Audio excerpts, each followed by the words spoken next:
ठीक है, तो चलो इन वाइल्ड में सबसे इनक्रेडिबल सर्वाइवर में से एक भेड़ियों के बारे में बात करते हैं। जब आप वाइल्डनेस के अंदर होते हैं और आपको रात की शांति को चीरती हुई वो लंबी अकेली आवाज सुनाई देती है, तो वो आपकी रीढ़ में सिहरन पैदा कर देती है। यह प्योर अनटेम्ड नेचर की आवाज है। लोगों को भेड़िए हमेशा से रहस्यमयी लगते हैं, खासकर इसलिए क्योंकि वे बहुत मायावी होते हैं। वे जंगल के भूत हैं, स्टील्थ के मास्टर हैं, जो बिना कोई आवाज किए घूम सकते हैं। आप उनके टेरिटरी से गुजर रहे हो सकते हैं और आपको कभी पता भी नहीं चलेगा कि वे आपको अंधेरे से देख रहे हैं। उनकी पैनी आंखें आपकी हर हरकत को ट्रैक कर रही हैं। यह रहस्य सदियों के लोक कथाओं और कहानियों पर बना है, जिसमें उन्हें विलेन या बुद्धिमान आत्माओं के रूप में दिखाया गया है। लेकिन भेड़िया असल में क्या है? अपने कोर में एक भेड़िया एक बड़ा कैनन है, हर उस डोमेस्टिक डॉग का जंगली पूर्वज जिसे आपने कभी देखा है, एक छोटे चिहुआहुआ से लेकर एक विशाल ग्रेट डेन तक। अपने पालतू कुत्ते की कल्पना करो, लेकिन अल्टीमेट सर्वाइवल चैलेंज के लिए बना हुआ। उनके पास शक्तिशाली जबड़े होते हैं जो हड्डी को कुचल सकते हैं, मोटी फर होती है जो उन्हें कड़ाके की ठंड से बचाती है, और अविश्वसनीय स्टैमिना होता है जो उन्हें एक दिन में दर्जनों मील बिना थके ट्रेवल करने देता है। वे सिर्फ जानवर नहीं हैं, वे पूरी तरह से इंजीनियर सर्वाइवल मशीनें हैं जो पृथ्वी पर कुछ सबसे कठोर वातावरण में फलने फूलने के लिए हजारों सालों के इवोल्यूशन से निखरी हैं। उनकी इंटेलिजेंस बहुत हाई है, जो उन्हें दुर्जेय और आकर्षक जीव बनाती है। भेड़ियों के बारे में सबसे अद्भुत चीजों में से एक उनकी सोशल स्ट्रक्चर है। वे फैमिली ग्रुप्स में रहते हैं जिन्हें पैक कहते हैं, और यह उनका सबसे बड़ा सर्वाइवल टूल है। एक पैक आमतौर पर एक ब्रीडिंग पेयर से बना होता है, जिन्हें अक्सर अल्फा कहते हैं, और उनके अलग अलग सालों के बच्चे। एक पैक में रहना टीम वर्क के बारे में है। हर किसी की एक भूमिका होती है।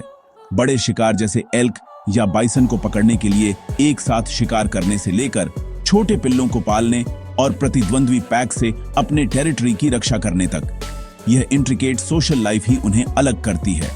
यह लॉयल्टी, कम्युनिकेशन और हायरार्की का एक कॉम्प्लेक्स वेब है जो पूरे ग्रुप के सर्वाइवल और स्ट्रेंथ को सुनिश्चित करता है। यह एक फैमिली बॉन्ड है जो कठोर वाइल्डनेस में बना है। उनका कम्युनिकेशन उनके रहस्य की एक और लेयर है। वो हाउल जिसका मैंने जिक्र किया था, यह सिर्फ एक रैंडम आवाज नहीं है, यह एक कॉम्प्लेक्स भाषा है। एक हाउल का उपयोग शिकार से पहले पैक को इकट्ठा करने के लिए किया जा सकता है, प्रतिद्वंद्वी पैक को उनके टेरिटरी से दूर रहने की चेतावनी देने के लिए, या बस एक पैक मेंबर के साथ कम्युनिकेट करने के लिए जो बहुत दूर भटक गया है। लेकिन वे अन्य संकेतों की पूरी रेंज का भी उपयोग करते हैं। वे बॉडी लैंग्वेज का उपयोग करते हैं, जैसे उनकी पूंछ और कान की स्थिति, चेहरे के हाव भाव, और एक दूसरे से बात करने के लिए सेंट मार्किंग। इस साइलेंट भाषा को समझना भेड़िए को समझने की कुंजी है। वे लगातार बात कर रहे हैं, जानकारी साझा कर रहे हैं, और अपने सोशल बॉन्ड को उन तरीकों से मजबूत कर रहे हैं जिन्हें हम अभी समझना शुरू कर रहे हैं।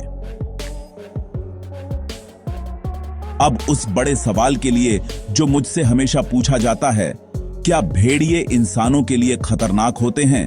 यह एक ऐसा टॉपिक है जो बहुत डर और किंवदंती में लिपटा हुआ है। कहानियों और फिल्म्स में उन्हें अक्सर भयानक जानवर के रूप में दिखाया जाता है जो लोगों का शिकार करते हैं, लेकिन हकीकत, तथ्यों और वाइल्ड में मेरे अपने अनुभवों के आधार पर बहुत अलग है। जंगली भेड़िए स्वाभाविक रूप से शर्मीले होते हैं और इंसानों से वेरी रहते हैं। वे हमें देखते हैं, वे हमें सुनते हैं, और वे हमें बहुत दूर से सूंघते हैं, और उनकी पहली प्रवृत्ति लगभग हमेशा हमसे बचने की होती है। एक इंसान पर बिना उकसावे के भेड़िए का हमला अविश्वसनीय रूप से, असाधारण रूप से दुर्लभ है। आपके बिजली गिरने या पालतू कुत्ते द्वारा हमला किए जाने की संभावना बहुत अधिक है। तो डर कहां से आता है? यह सच है कि भेड़िए एपेक्स प्रीडेटर होते हैं। वे फूड चेन के टॉप पर होते हैं, सफल शिकारी होने के लिए आवश्यक सभी उपकरणों से लैस होते हैं। उनका खतरा मुख्य रूप से उनके प्राकृतिक शिकार पर केंद्रित होता है, हिरण, एल्क, मूस और अन्य बड़े हर्बीवोर्स। वे पशुधन के लिए भी खतरा होते हैं, जैसे भेड़ या मवेशी, खासकर अगर उनके प्राकृतिक खाद्य स्रोत कम हो जाते हैं। किसानों और रांचर्स के साथ यह संघर्ष ही नकारात्मक प्रतिष्ठा का अधिकांश हिस्सा है। यह वाइल्ड की जरूरतों और उनके टेरिटरी में फैल रही मानव बस्तियों की जरूरतों के बीच एक टकराव है। भेड़िया दुर्भावनापूर्ण नहीं होता, वह बस जीवित रहने की कोशिश कर रहा होता है। यदि आप कभी भेड़िए के देश में खुद को पाते हैं तो कुंजी सम्मान और जागरूकता है, डर नहीं। हाइक करते समय शोर मचाना, जैसे बात करना या गाना, आमतौर पर यह सुनिश्चित करता है कि क्षेत्र में कोई भी भेड़िया जानता है कि आप आ रहे हैं और आपको देखने से बहुत पहले ही दूर चला जाएगा। कभी भी जंगली भेड़िए को खाना न खिलाएं। जब भेड़िए इंसानों को भोजन से जोड़ना शुरू करते हैं तो वे अपना प्राकृतिक डर खो सकते हैं और तभी खतरनाक स्थितियां पैदा हो सकती हैं। एक भेड़िया जिसे लोगों ने खिलाया है वह आसान भोजन की तलाश में बोल्ड या आक्रामक हो सकता है। तो नियम सरल है, अपनी दूरी बनाए रखें, अपने भोजन को सुरक्षित रखें और उन्हें दूर से सराहें। आखिरकार हमें अपनी सोच को फिर से परिभाषित करने की जरूरत है। उन्हें हमारे लिए खतरा मानने के बजाय हमें उन्हें एक स्वस्थ इकोसिस्टम का एक महत्वपूर्ण हिस्सा मानना चाहिए। वे माइंडलेस किलर नहीं हैं, वे एक उद्देश्य के साथ बुद्धिमान शिकारी हैं। वे झुंड में कमजोर, बूढ़े और बीमार जानवरों का शिकार करते हैं, जो वास्तव में पूरी शिकार आबादी को मजबूत और स्वस्थ बनाता है। वे इस बात का संकेत हैं कि वाइल्डनेस फल फूल रही है और संतुलन में है। असली खतरा जंगल में भेड़िया नहीं है, बल्कि उन जंगली जगहों के लिए सम्मान का नुकसान है जिन्हें वे अपना घर कहते हैं। जब आप उनकी भूमिका को समझते हैं तो डर इन अविश्वसनीय सर्वाइवर के लिए गहरी प्रशंसा की भावना में बदल जाता है। तो इस ग्रह पर आपको ये शानदार शिकारी कहां मिल सकते हैं? भेड़िए अविश्वसनीय रूप से एडेप्टेबल होते हैं। वे कभी लगभग पूरे उत्तरी गोलार्ध में घूमते थे, आर्कटिक के जमे हुए टुंड्रा से लेकर मध्य पूर्व के रेगिस्तानों तक। हालांकि पिछले कुछ सदियों में मानव विस्तार के कारण उनकी रेंज नाटकीय रूप से सिकुड़ गई है, फिर भी वे एक विशाल क्षेत्र पर कब्जा करते हैं। ग्रे भेड़ियों की सबसे बड़ी आबादी उत्तर के विशाल, दूरदराज के वाइल्डनेस क्षेत्रों में पाई जाती है। कनाडा, अलास्का और रूस जैसी जगहों के बारे में सोचो। इन क्षेत्रों में विशाल जंगल और टुंड्रा है, जहां भेड़ियों के फलने फूलने के लिए पर्याप्त जगह और शिकार है, जो बड़े मानव शहरों से दूर हैं। रूस का साइबेरियाई टैगा, कोनिफर के जंगल का एक अंतहीन विस्तार, भेड़िए का एक प्रमुख गढ़ है। यहाँ वे हजारों सालों से जैसे रहते आए हैं वैसे ही रहते हैं, विशाल बर्फ से ढके परिदृश्य में शिकार करते हैं। इसी तरह अलास्का और उत्तरी कनाडाई प्रांतों का जंगली ऊबड़ खाबड़ इलाका एक आदर्श निवास स्थान प्रदान करता है। इन जगहों पर भेड़िया सिर्फ एक आगंतुक नहीं है, यह परिदृश्य की पहचान का एक मूलभूत हिस्सा है। यूरोप में भी भेड़ियों की आबादी ठीक हो रही है। कॉन्टिनेंट के कई हिस्सों में लगभग विलुप्त होने के बाद वे इटली, स्पेन, पोलैंड और रोमानिया जैसे देशों में वापसी कर रहे हैं, धीरे धीरे अपनी पैतृक भूमि पर फिर से दावा कर रहे हैं। प्रसिद्ध ग्रे भेड़िए के अलावा अन्य अद्वितीय प्रजातियां और उप प्रजातियां हैं जो विभिन्न वातावरणों के अनुकूल हैं। इथियोपियाई भेड़िए को ले लो, एक सुंदर लाल कोटेड कैनिन जो केवल इथियोपिया के हाईलैंड्स में पाया जाता है। यह दुनिया के सबसे दुर्लभ कैनिड्स में से एक है और जीवित रहने के लिए एक कठिन लड़ाई का सामना कर रहा है। फिर आर्कटिक भेड़िया है, ग्रे भेड़िए की एक उप प्रजाति जो कनाडा और ग्रीनलैंड के अत्यधिक उत्तर में रहती है। उनके सफेद कोट बर्फ और बर्फ में सही छलावरण प्रदान करते हैं और वे ग्रह पर कुछ सबसे क्रूर तापमानों का सामना करने के लिए बने हैं, जो उनके लचीलेपन का एक सच्चा प्रमाण है। इनमें से प्रत्येक स्थान जीवित रहने की कहानी कहता है, चाहे वह उत्तरी अमेरिका के घने जंगलों से गुजरने वाला ग्रे भेड़िया हो या मध्य पूर्व के रेगिस्तानों में घूमने वाला अरबी भेड़िया, उन सभी ने एक जगह बनाई है।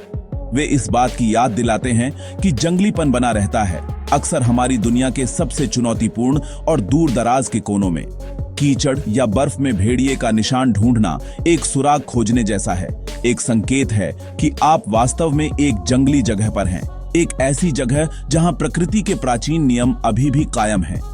यह आपको सीधे ग्रह की कच्ची अनियंत्रित भावना से जोड़ता है। बहुत से लोग भेड़ियों को ठंडे बर्फीले जंगलों से जोड़ते हैं, लेकिन वे भारत के गर्म सूखे परिदृश्य में भी पाए जाते हैं। भारतीय भेड़िया ग्रे भेड़िए की एक उप प्रजाति है और यह एक अलग तरह का सर्वाइवर है। यह अपने उत्तरी चचेरे भाइयों की तुलना में छोटा और दुबला होता है, जिसमें एक छोटा कम घना कोट होता है जो गर्म जलवायु के लिए पूरी तरह से अनुकूल होता है। ये भेड़िए विशाल देवदार के जंगलों में नहीं घूमते। इसके बजाय उनका डोमेन देश के घास के मैदान, झाड़ीदार भूमि और अर्ध शुष्क क्षेत्र है। वे खुले मैदानों के भूत हैं। अक्सर गुजरात, राजस्थान, महाराष्ट्र और कर्नाटक जैसे राज्यों में देखे जाते हैं, लंबी घास के माध्यम से चुपचाप चलते हुए। उत्तर के पैक शिकारी जो बड़े शिकार को मार गिराते हैं, उनके विपरीत भारतीय भेड़िए आमतौर पर छोटे जानवरों का शिकार करते हैं। उनके आहार में अक्सर कृंतक, खरगोश और कभी-कभी गज्जल या ब्लैक बक्स होते हैं। वे मानवों द्वारा घनी आबादी वाले परिदृश्य के अनुकूल होने में मास्टर हैं। उनके क्षेत्र अक्सर खेत और गांवों के साथ ओवरलैप होते हैं, जिसके कारण दुर्भाग्य से संघर्ष होता है जब वे बकरियों और भेड़ों जैसे पशुधन का शिकार करते हैं। कई स्थानीय समुदायों के लिए भेड़िया एक कीट है, उनकी आजीविका के लिए खतरा है। यह भारत में उनके संरक्षण को एक विशेष रूप से जटिल चुनौती बनाता है, जिसमें भेड़ियों और उनके साथ रहने वाले लोगों के हितों की रक्षा के बीच संतुलन की आवश्यकता होती है। भेड़ियों का महत्व चाहे भारत में हो या कहीं और, उनके अपने अस्तित्व से कहीं अधिक है। वे वह हैं जिसे हम कीस्टोन प्रजाति कहते हैं। इसका मतलब है कि उनका अपने पर्यावरण पर बहुत बड़ा प्रभाव पड़ता है और उनकी उपस्थिति पूरे इकोसिस्टम को संतुलन में रखने में मदद करती है। हिरण जैसे हर्बीवोर्सों का शिकार करके वे उन आबादी को बहुत बड़ा होने और अत्यधिक चरने से रोकते हैं। भेड़ियों के बिना हिरणों का झुंड संख्या में बढ़ सकता है, सभी युवा पेड़ों और वनस्पतियों को खा सकता है, जो बदले में पक्षियों की आबादी, कीड़ों और यहां तक कि नदियों के प्रवाह को भी प्रभावित करता है।